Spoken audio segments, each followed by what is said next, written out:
Assalamualaikum warahmatullahi wabarakatuh. Alhamdulillah adada ma khalaqus samawati, alhamdulillah adada ma khalaqul ard, alhamdulillah adada ma bainal alhamdulillah adada ma wahab. Asyhadu an la ilaha illallah wa la syarika lah, wa asyhadu anna Muhammadan abduhu wa rasuluh. Allahumma shalli ala sayyidina Muhammad wa ala wujud fi hadzal yawm wa fi kulli yawm wa fi kulli ma'asir wa fi kulli yang dimuliakan, yang dihormati, guru kita bersama, hubungan sahabat sotik, al-musawar, dan juga para habaib, para kiai, para asatid, para tokoh masyarakat, dan para patah dan Masjid Agung Kota Semarang, serta para hadirin yang dimuliakan Allah Subhanahu wa Ta'ala. Alhamdulillah pada sore hari ini, Ahad pertama kita bisa kaji kitab hikam yang akan dibimbing langsung oleh guru kita, Guru Bapak Musawar. Dan tak lupa salawat serta salam kita aturkan kepada junjungan kita Nabi Muhammad SAW dan kita mengenal syafaat dari kiamat kelak. Ada beberapa sesi. Sesi pertama adalah sesi penyampaian materi, dan sesi kedua adalah sesi diskusi. Barangkali nanti dari para hadirin ada yang ingin ditanyakan kepada guru kita, nanti diperkenalkan di akhir sesi. Tak perlu banyak-banyak kepada guru kita, waktu dan tempat yang berjumpa. Allahumma shalli ala sayyidina Muhammad.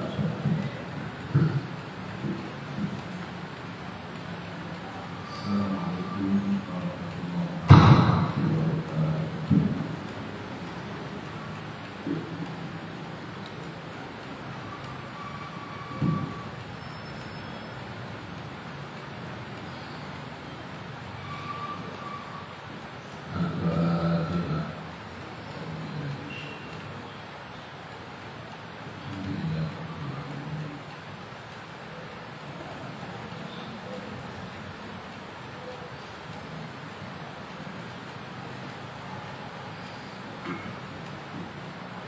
Bismillahirrahmanirrahim.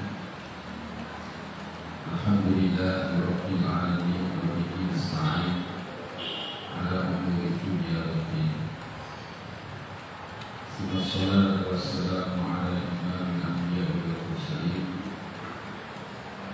sayyidina wa habibina wa syafi'ina wa qurrati a'yunina wa maulana Muhammadin sallallahu alaihi wasallam wa ala alihi wa ashabihi ajma'in. Amma ba'd. Hadirin hadirat rahimahullah, puji dan syukur mari kita panjatkan kehadirat Allah Subhanahu wa Ta'ala atas segala nikmat yang diberikan kepada kita. Alhamdulillah, pada sore ini kita bersama-sama bisa hadir dalam kegiatan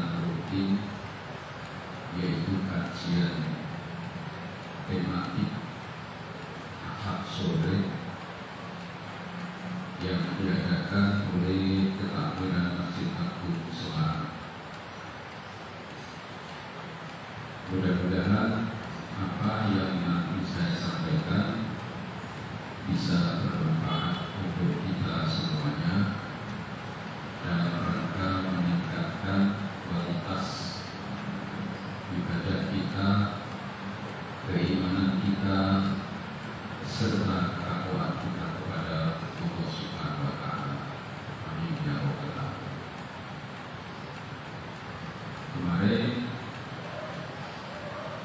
saya menyampaikan bait di dalam kitab ini, di mana dikatakan al-qa'ilu idza asbaha yaqulu madza yaf'alu wal 'aqilu yaqulu madza yaf'alu. Ciri-ciri dari orang yang ghafil, orang yang lalai itu, ketika di pagi hari yang dia pikirkan adalah apa yang akan saya kerjakan. Sedangkan orang yang cerdas, orang yang pintar, dia selalu berpikir apa yang nanti akan dilakukan oleh Allah kepada saya. Jadi artinya ada perbedaan sikap dari orang yang lalai dengan orang yang berakal. Maka dari itu, di dalam kitab ini lebih mengkhususkan kepada nasihat-nasihat yang terkait dengan hati. Jadi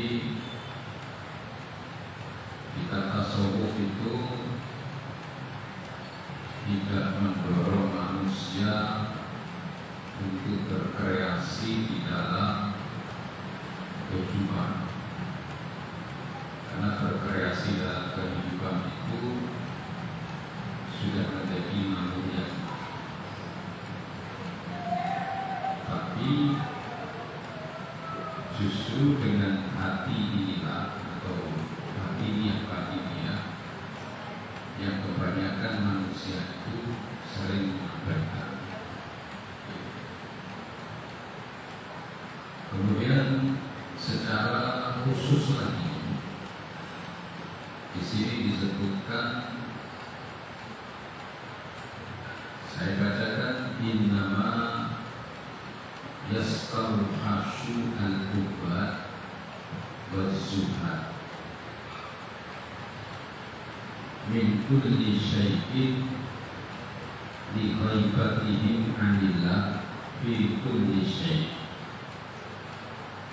walau syahiduhu fi kulli syai' lam yastawhishu min syai'. Sesungguhnya mengeluhnya orang-orang ahli ibadah dan orang-orang yang zuhud min kulli syai'in, dari setiap atau segala sesuatu, karena tidak terlihatnya orang-orang al-ubad, orang yang ibadah dan orang zuhud dari Allah Subhanahu wa Ta'ala di dalam setiap sesuatu. Maka jika mereka itu menyaksikan Allah dalam setiap keadaan, maka mereka tidak akan mengeluh dari sesuatu. Itu kurang lebih artinya seperti itu. Jadi orang-orang yang ahli ibadah, al-ubad dan az-zuhad, orang-orang yang ahli ibadah itu adalah orang yang dia beribadah kepada Allah supaya tercapai apa yang dia inginkan. Berbeda dengan orang yang zuhud. Orang yang zuhud itu dia beribadah supaya selamat dunia dan selamat akhirat. Jadi ada perbedaan. Kalau orang yang ahli ibadah itu dia beribadah maksudnya apa? Maksudnya supaya dia bisa tercapai apa yang dia cari.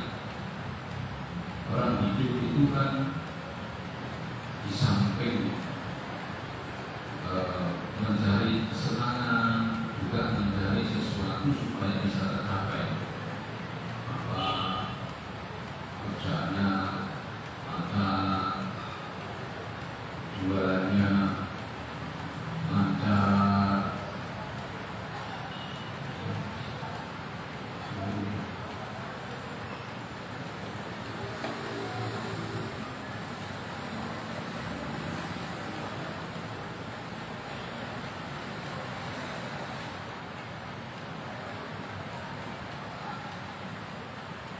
Jadi artinya orang yang ahli ibadah itu yang dia menyadari bahwa semua usaha-usahanya itu yang mencukupi, yang melancarkan itu Allah. Sehingga ibadahnya benar. Dan dia sadar yang menjadikan sukses itu Allah, menjadikan keberhasilan itu Allah. Jadi selalu dia beribadah. Tapi kalau orang yang disebut itu minus dari apa yang dimaksud.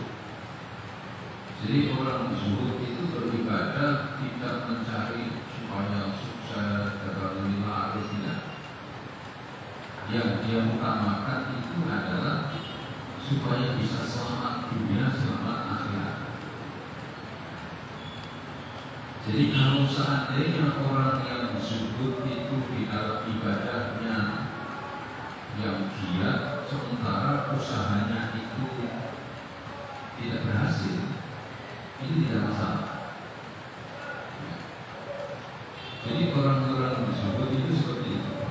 Gak penting, pokoknya dia bisa beribadah, bisa dekat dengan Allah, tidak tergelincir dengan fitnah-fitnah dunia. Itu gambarannya seperti itu. Nah, orang-orang yang al-kubat bersyukur, orang-orang yang ahli ibadah dan orang-orang yang zuhud itu, mereka itu resah. Ya, mereka itu resah. Kenapa mereka resah? Mereka resah itu karena urusan-urusan duniawi yang dihadapkan dengan urusan-urusan dunia, sehingga dia tidak bisa melihat Allah. Sehingga urusan dengan Allah ini menjadi tidak bisa fokus. Jadi, urusan dunia tidak bisa menjadi fokus. Misalnya ya, ini terlepas dari masalah. Ya, ini contoh saja. Terlepas dari setuju dan tidak setuju. Ya. Kita ini mengadakan pengajian di sini. Sementara di seberang sana itu ada hiburan. Ya. Bagi kita seperti orang-orang yang ahli ibadah dan orang-orang zuhud itu ketika mendengar hiburan-hiburan suara itu rasanya seperti apa? Apa kita nyaman?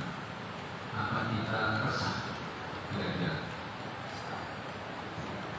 Kenapa kok kita resah? Karena dengan adanya itu fokus kita ini tidak bisa sempurna.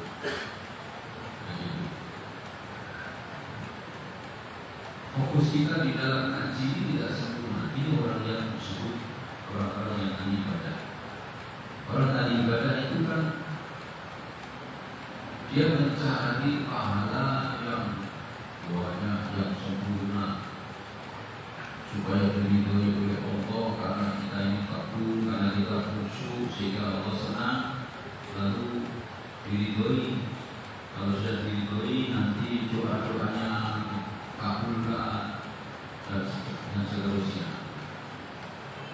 Orang-orang zuhud juga begitu. Saya di sini ini, saya ingin ngaji, saya tidak ingin itu. Sementara suara-suara itu membuat saya ini, saya seperti itu. Ya. Gambarannya kurang lebih seperti itu. Dalam kehidupan kita melihat bagaimana bahasa Jawa itu gula hidupnya itu keberlapnya keindahan dunia ini 24 jam tidak pernah tidur dunia. Kita di sini ada dunia, kita di situ ada dunia. Sehingga orang-orang yang dalam kehidupannya itu ingin fokus untuk mendekat kepada Allah, Allah jadi takut. Ya. Allah jadi tidak terlihat menurut mereka itu. Jadi bagi mereka Allah itu di sana nanti, ya ini gambaran-gambaran aja. Ada suara adzan. Nah, di samping suara adzan ada musik yang keras. Jika kita ini mendengarkan kalimat Allah itu kedua. Karena telinga kita ini yang masuk bukan hanya kalimat Allahu Akbar, tapi juga kalimat-kalimat nyanyian-nyanyian itu. Begitu. Jadi sebagaimana Rasulullah SAW itu melarang jangan kamu sholat di tengah-tengah pasar. Sholat di tengah-tengah pasar itu Nabi tidak boleh. Jadi Nabi melarang ada 3 tempat yang jangan sholat. Pertama di tengah-tengah kuburan atau di kuburan. Yang kedua di kamar mandi. Dan yang ketiga di tengah pasar.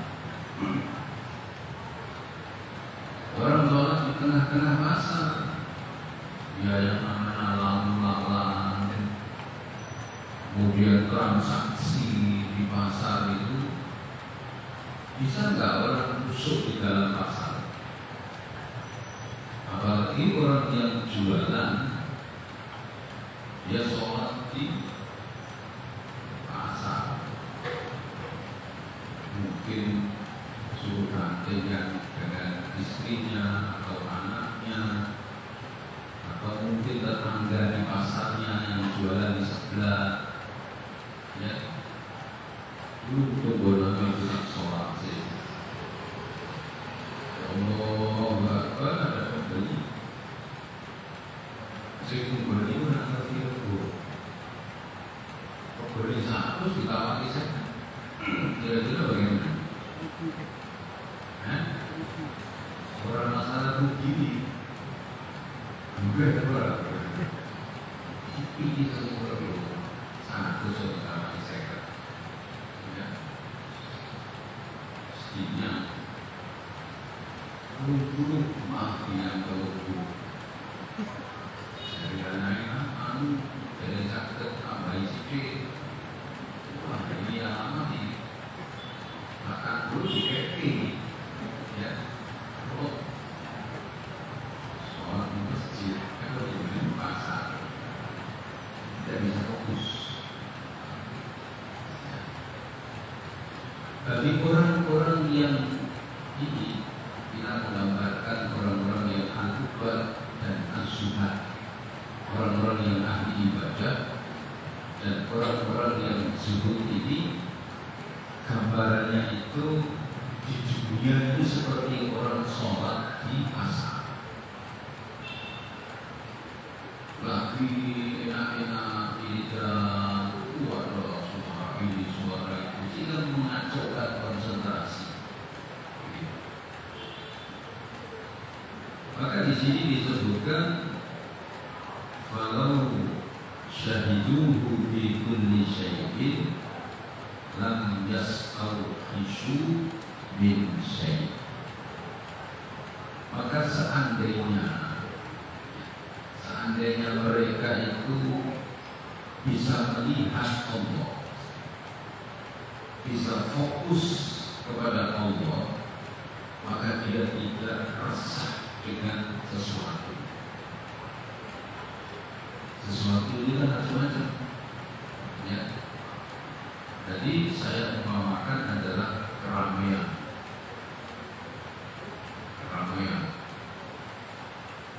Apakah semua keramaian itu pasti tidak baik? Belum tentu. Ya. Kemarin waktu ada Azahir, ya, kira-kira ramai tak? Keramaian tidak? Tidak di tengah-tengah ini.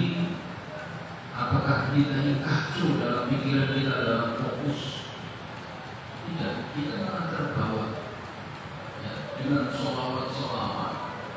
Telinga kita ini nyaman karena yang kita dengar tidak lain dan tidak bukan ya isinya sholawat atau qasidah, lagu-lagu yang al-madah memuji ila Rasulullah sallallahu alaihi wasallam. Yang ada itu nikmat, padahal gaduh bahasanya. Ya, orang ngomong gaduh itu kan pengertiannya perut, padahal tidak semua gaduh itu perut. Ramai kayak begitu. Coba, yang kemarin itu kebetulan turun hujan. Ada beberapa santri dan sebagainya duduk, ya, tidak beranjak meskipun basah, tapi menikmati. Nah, ini yang dimaksud falau syahiduhu. Maka jika mereka itu melihat Allah, maka mereka tidak akan resah dengan sesuatu. Sesuatu itu kalau yang pertama dikatakan dunia yang sifatnya itu melalaikan. Dunia yang melalaikan, sifatnya dunia itu melalaikan. Saya sering sampaikan memang Allah sengaja menjadikan dunia itu manis, dunia itu indah, dunia itu enak. Sengaja dijadikan oleh Allah menyertai semua umat manusia. Jadi semua manusia itu, ya, dibekali dengan rasa senang dengan dunia. Zuyyina lin-nasi hubbus syahawat. Manusia itu dihiasi oleh Allah dengan hubbus syahawat, cinta dengan sesuatu kegayaan. Ya, syahwat itu bukan yang namanya nafsu birahi, bukan, tapi keinginan. Jadi manusia itu dihiasi dengan keinginan. Belum ini, ini lihat itu, tapi ya, bahkan sesuatu yang misalnya contoh lagi, ya. Ini hari ini ada beberapa orang yang bertiga kali kerja. Ada beberapa orang kauman ikut ke sana. Jadi acaranya di sana itu pengajian Haul Akbar Al-Hikmah. Nah, beberapa orang-orang kauman di sana. Ya, tujuan utamanya adalah mendatangi haul. Yang kedua ziarah, dan yang ketiga rekreasi.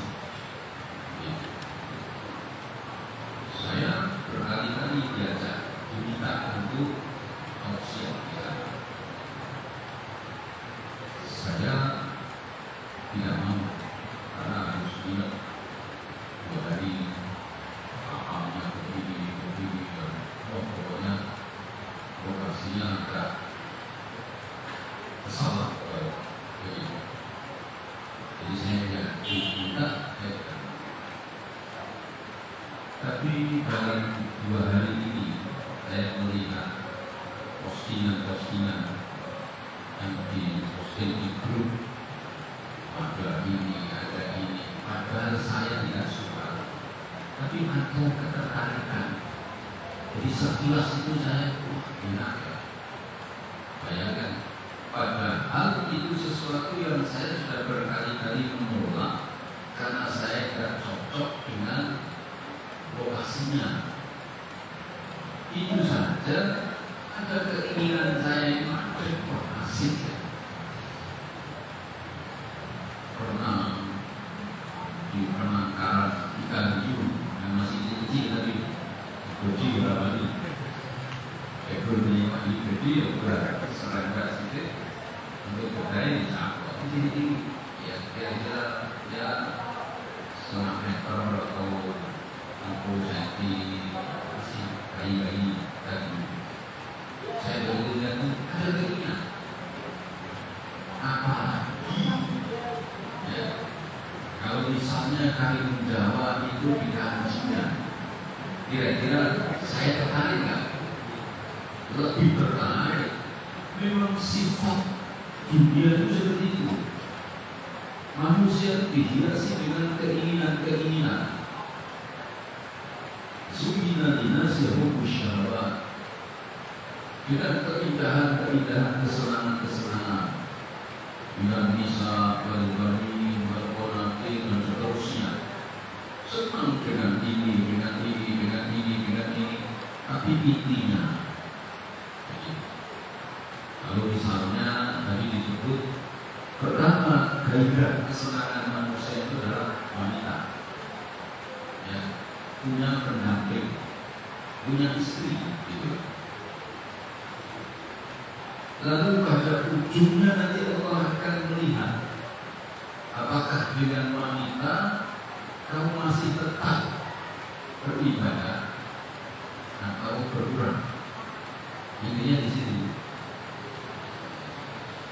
Wal-bani diberi anak. Semua orang senang dengan anak.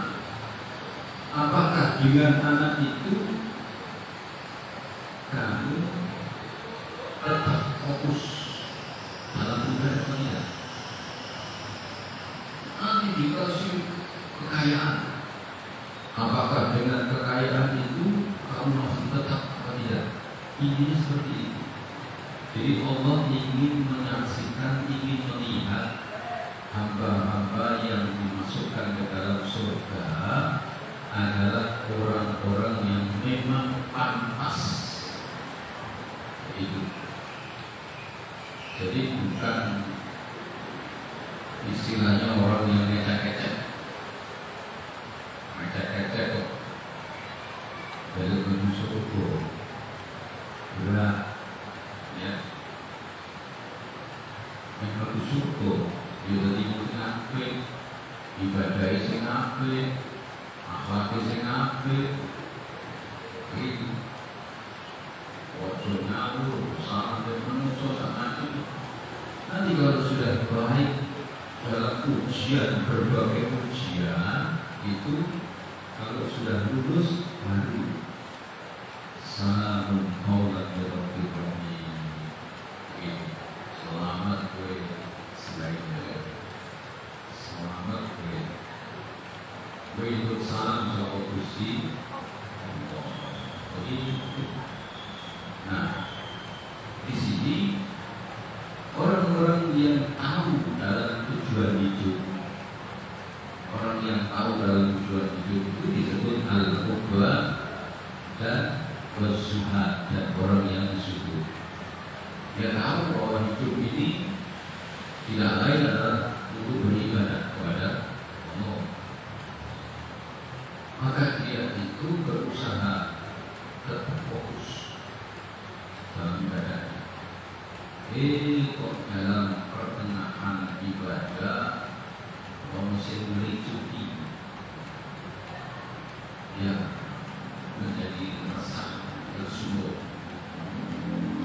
ya tersungguh Sebabnya bagaimana? Karena ibadahnya tidak bisa sempurna. Pengabdian kepada Allah tidak bisa sempurna karena ada rintangan-rintangan, yaitu sesuatu yang disebut sesuatu itu adalah kesenangan dunia. Wong sing disebut bumi memandang dunia itu hanya dengan seperempat mata, ya, bukan setengah mata, bukan separuh mata, tapi seperempat mata. Dunia alat itu, melihat ini alat itu orang yang disebut dia mengambil dunia itu hanya sebatas apa yang dia butuhkan. Jadi dunia itu, saya sampaikan ya. Jadi definisi dunia itu mazada anil aja, itu dunia. Apa-apa yang lebih dari yang dibutuhkan itu namanya dunia. Rasulullah SAW pernah menanyai sahabat-sahabatnya, kamu masih punya cadangan untuk besok? Masih ya Rasulullah. Untuk besok lagi? Tidak ada. Ini yang bagus. Satu yang kamu masih punya cadangan untuk besok? Masih. Untuk lusa? Masih. Untuk lusa lagi? Masih. Ini namanya kamu hobi dunia. Jadi dunia itu sesuatu yang lebih dari kebutuhan kita. Ini dunia namanya.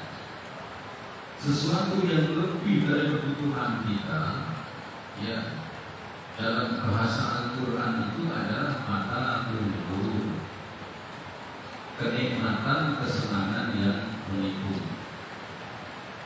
Kalau saya boleh mengulangi lagi dalam percontohan saya, gitu ya. Kalau saya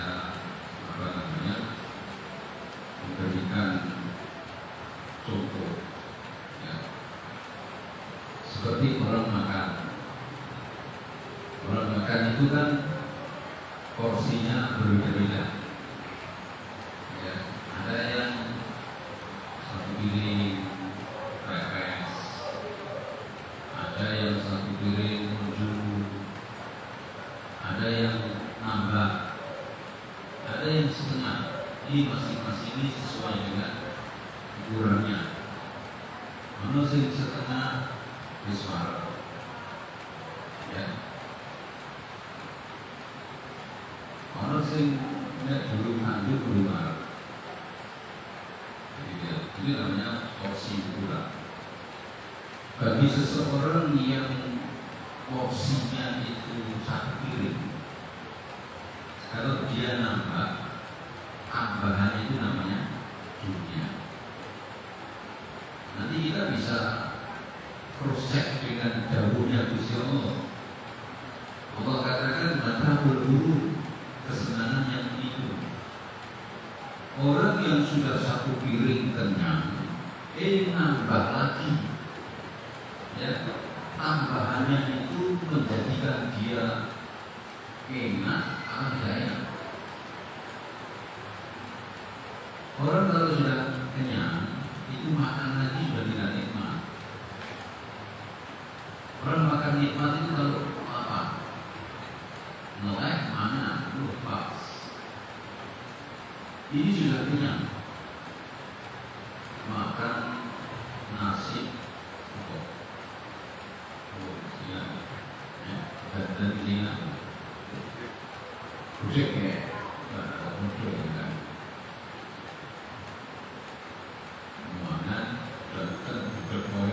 Piring, ya, ukurannya satu piring kenyang. Begitu mau berdiri dicek dia. Terus yang jualan dalam datang bawa bunga semasam daging. Oh, mau aku itu terus aku apa? Ini harus hubungan, harus paus. Kira-kira makan ini dengan sebelum makan itu tidak ada. Itu harus sudah kenyang. Makanya mazada anil haja. Dunia itu apa-apa sesuatu yang lebih dari kebutuhan yang diajarkan itu namanya dunia. Kalau sudah masuk dalam kategori dunia, pasti itu kita pengen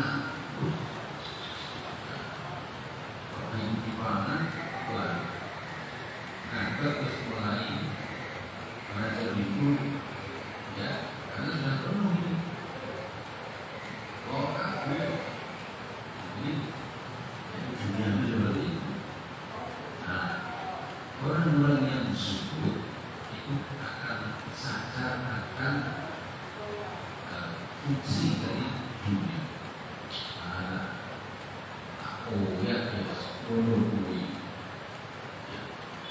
Namanya orang kepingin itu tidak ada puasnya. Terus ya. Maka dulu orang santri aku ini ya orang dua ini apa ini mulai bahwa baca negara baca yang ada di luar terus nanti setelah selesai terus dari nyanyi setelah mungkin misi bisa apa namanya semongko ya mengenai menolak surat untuk tinggi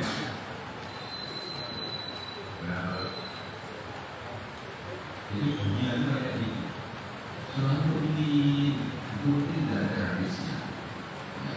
Maka orang-orang yang disebut itu orang yang memandang dunia itu seperumahan jadi diri tapi bulan-bulan ya dia menurut belum punah juga tidak tawari anu pakai untuk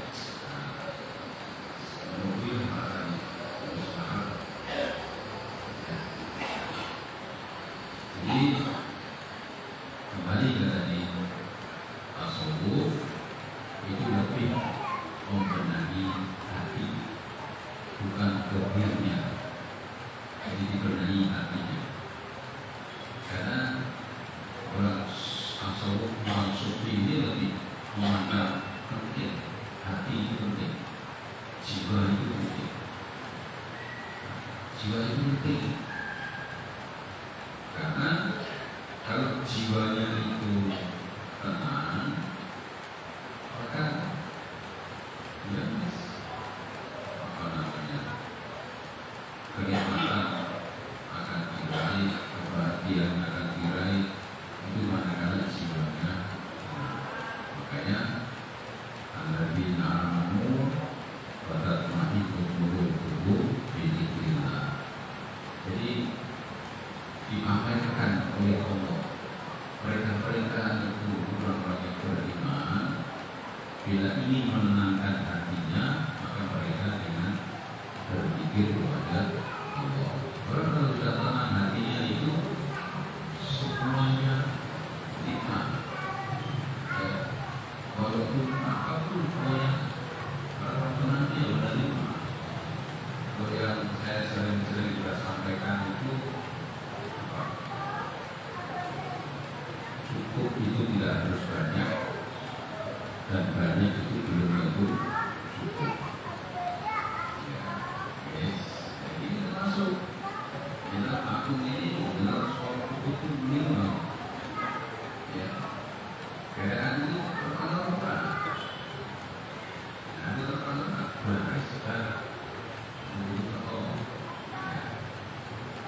dunia itu tujuannya untuk akhirat. Misalkan saya bilang bekerja, itu kan dunia, tapi digunakan untuk akhirat.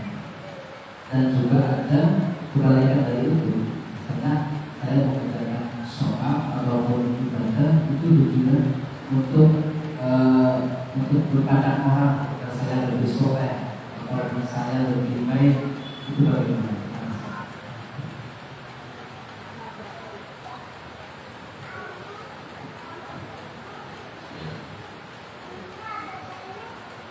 Jadi orang hidup di dunia tujuan utamanya adalah untuk akhirat. Lalu bagaimana kalau ada orang yang melaksanakan sholat, beribadah supaya bisa menjadi orang yang soleh, supaya dibaiki oleh manusia, gitu ya. Dengan orang baik itu kan orang lain yang senang dengan kita. Nah, ibadah itu apa? Ibadah itu orang yang mengabdi kepada Allah dengan mengikuti segala petunjuk dan aturan-aturan Allah. Sholat itu diperintah oleh Allah, ya. Puasa diperintah oleh Allah, zakat semua diperintah oleh Allah. Bagi orang yang tidak tahu, ya, ini kan tidak mengerti apa sih tujuannya sholat, apa sih tujuannya zakat. Tapi bagi orang yang mengerti dengan penjelasan-penjelasan, maka dia akan timbul kesadaran. Contohnya, ya, contohnya puasa. Nabi mengatakan sumu tasibku, puasalah kamu supaya kamu sehat. Ya. Orang berpuasa itu bagi orang beriman itu yang dicari sehat apa akhirat? Akhirat. Sehatnya melok atur. Orang bersedekah, ya, bersedekah itu orang yang ahli sedekah itu apa namanya, didoakan oleh orang-orang yang disedekahi. Di kampung ada orang kaya dermawan, ada anak kecil mainan api di depan rumahnya. Orangnya ini baru pergi, pusat kampung burung ngamuk kabeh. Mulai Pak Kaji Kobong, Pak Kaji Kobong dermawan, dilindungi, ya, dihormati. Jadi orang yang sedekah itu mau cari dilindungi, dihormati apa akhirat? Akhirat, tapi dilindungi mau ikut atau ya. Jadi artinya bagaimana kalau ada orang sholat supaya dia bisa menjadi baik, dia bisa supaya disayangi orang, ya, kurang maksimal. Begitu. Kalau orang sholat tujuannya akhirat, kalau bahasa guru saya, ini jaluk kalau Gusti Allah, ojo jaluk sholat, ini kolong, ya, kolong ini kan kagum, berlindung, berteduh, itu jaluk ojo. Ini jaluk mejo, mesti ono sholat ini. Nek sing kok jaluk sholat nanti orang di mejo diangkat sholat hilang. Jaluran akhirat duduk melok. Ada jalur dunia, ada orang yang sibuk giat mencari dunia, yang dicari dunia terus. Wa ma lahu fil akhirati min khalaq. Dia tidak mendapatkan bagian di sana. Ada ganjaran sedekah pernah. Nah, ada orang begitu, jualan di bangun, kalau ini di nopo, jadi sebelum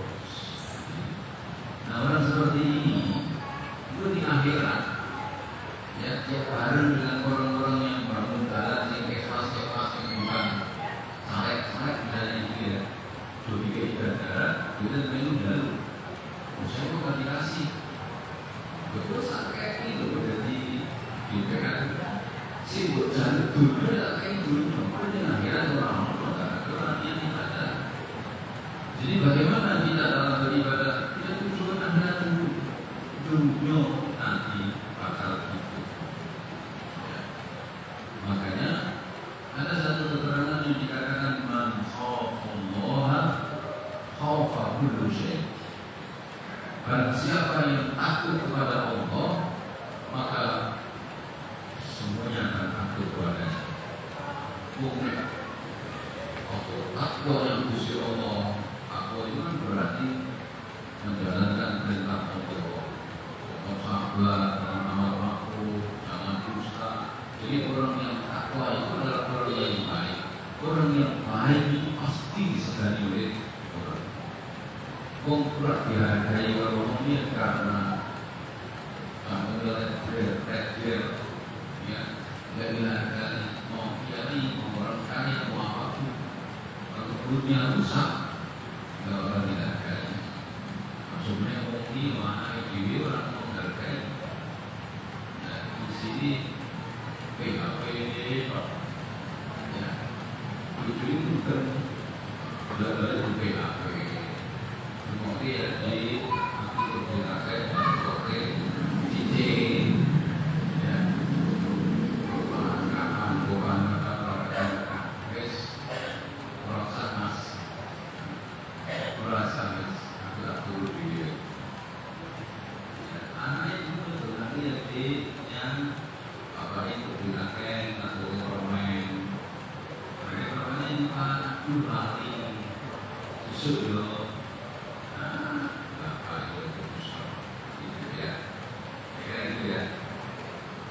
Ayo, ada lagi?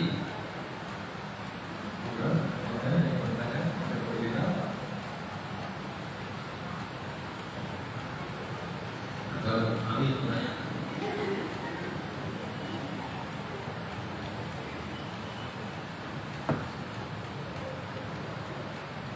Tanya sekarang boleh.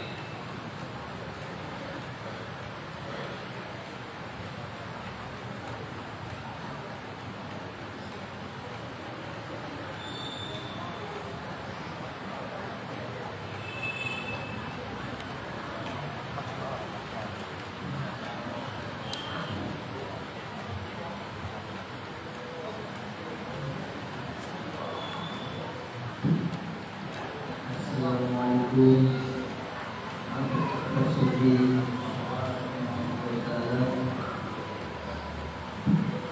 yang saya tanyakan adalah tentang bagaimana pengertian diri secara luas sekarang dan bisa dilaksanakan oleh muslim perempuan maupun anak. Sekian, assalamualaikum warahmatullahi wabarakatuh.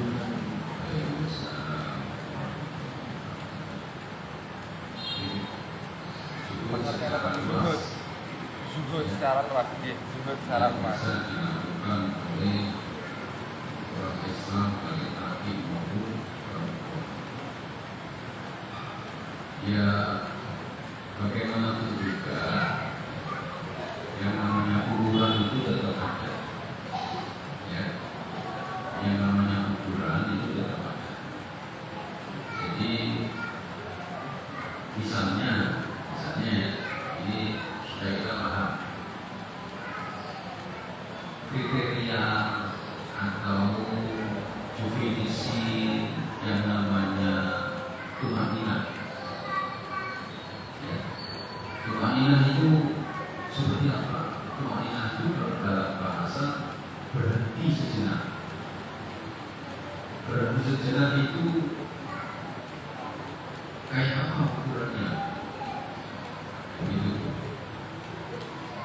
Kalau dalam kaidah fikih itu sekadar kita membaca subhanallah itu sudah tumaninah. Jadi misalnya orang berdiri ya setelah baca ruku.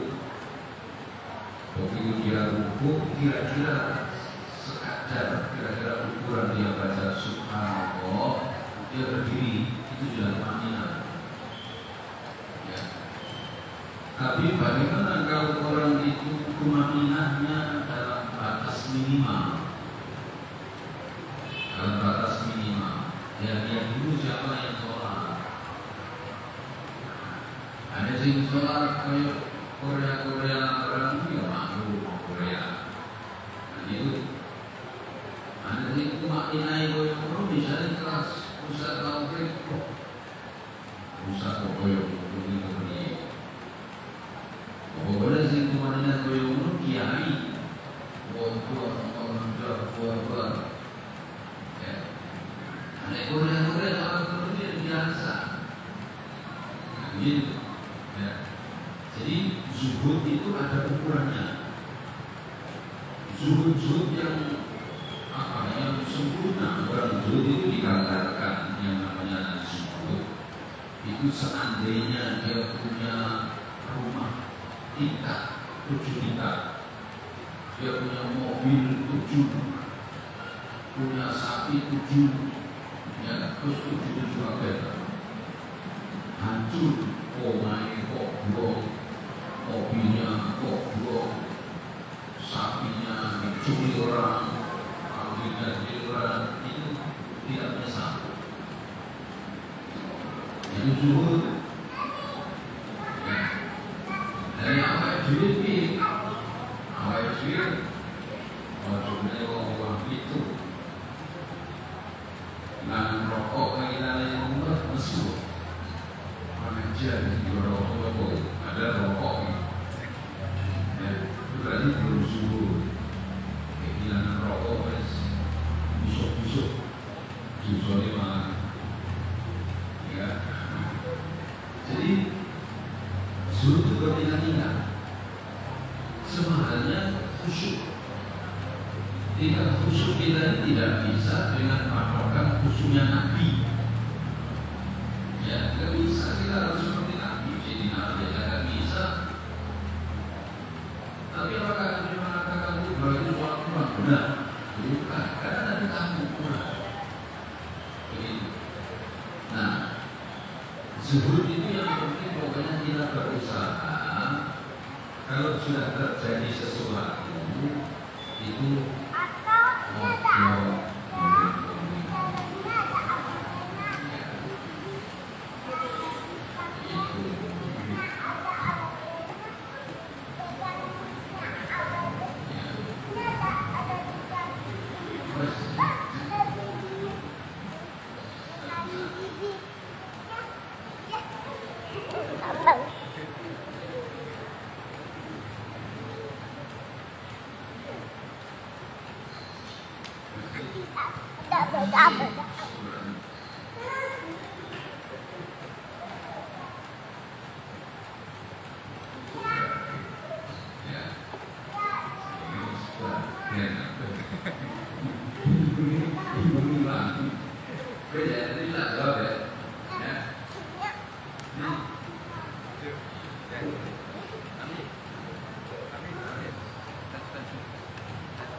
Mari kita tutup